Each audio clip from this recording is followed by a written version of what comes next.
Here we go, guys, coming at you with another knife review, the Buck Vantage Select. This is a great high value knife. I was looking for something inexpensive to go as a backup knife for some systems that I have multiple blades. Also something that has another feature with concealability that I'll talk about a little later. Decided to pick one of these up. Great value for the money, especially go with the Select version. Let's get right into it. Let's talk specifics. Let me zoom out a little bit here. The Buck Vantage Select blade steel is a 420HC. Best steel on the market? No, absolutely not. Does it do the job? Does it work for an EDC roll? In my opinion, absolutely. I've had several knives that were 420HC and have not had any problems with them. Sure, there's harder steels out there. There's steels that hold edges longer, things of that nature. But for what you get, this is fantastic blade. Only 20 bucks for this Vantage Select. So there you have it. Nice deep belly, really long blade. You know, compared to some other EDC knives I've had, you get a lot more length on the blade with this. So there you go, full flat grind. Nice. You see it's full flat grind, but it stops right before the top, so that you still have a lot of spine strength down there, which is kind of nice. Buck is known for their special heat treatment they do on steel, so this one isn't stamped with that symbol, but you know, most of their knives are that way, so it's quite possible this is the same. Doesn't say on the website. The handle is a glass reinforced nylon. I'm not sure what the difference is with that versus fiberglass reinforced nylon, an FRN handle. Might be the same thing, just might be worded a little differently on their website. And speaking of the handle, though, we have a couple of things that I don't like. You know, this is all part of the manufacturer's attempt to keep this a low-cost item. You know, again, the Select version of the Vantage series is intended to be inexpensive. So you're choosing that.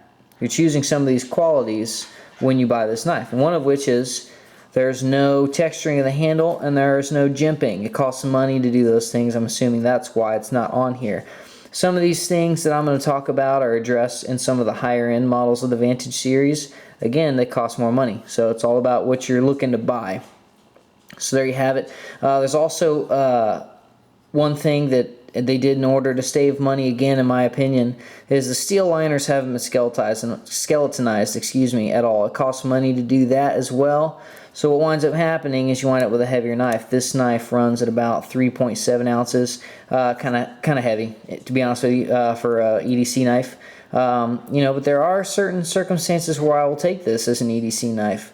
One of which is anytime I want to be completely concealed. This is a fantastic pocket clip. When you put this in your pocket, I'll use my trusty paper pocket here, for example purposes, you slide it in and you'll see that it completely disappears into the pocket. This could be a pen, this could be a flashlight, this really could be anything. So there you have it.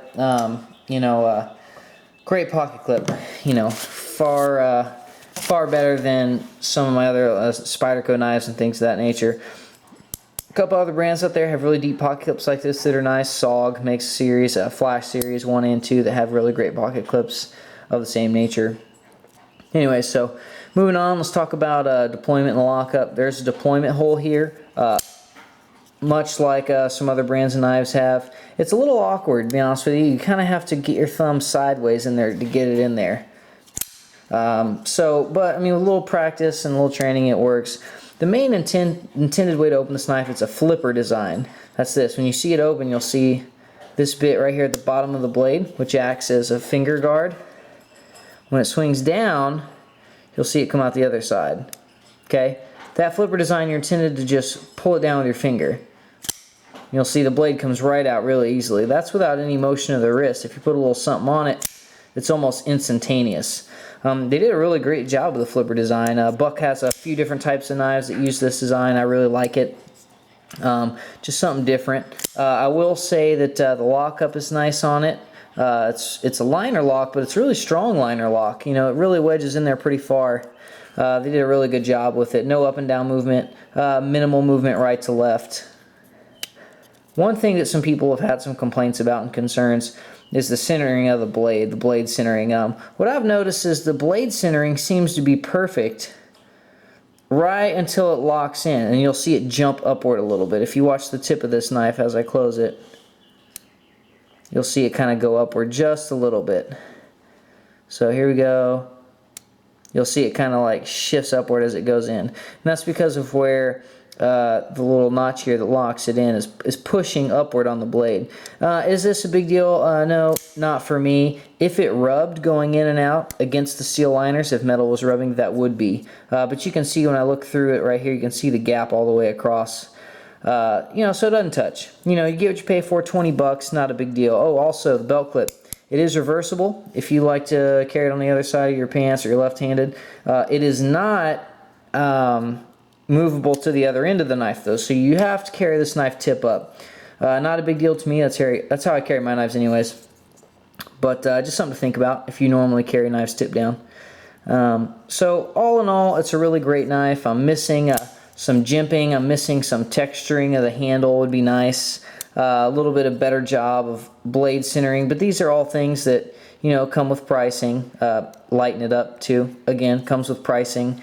But hey, for 20 bucks, you know, if I'm out, you know, either backpacking or I'm in an EDC situation where I've got my backpack and I decide that I come across a scenario that I'm going to want to use a blade, but it might thrash my knife, and my gut's hurting about using my $80 Delica or however much that thing costs. I don't even remember anymore.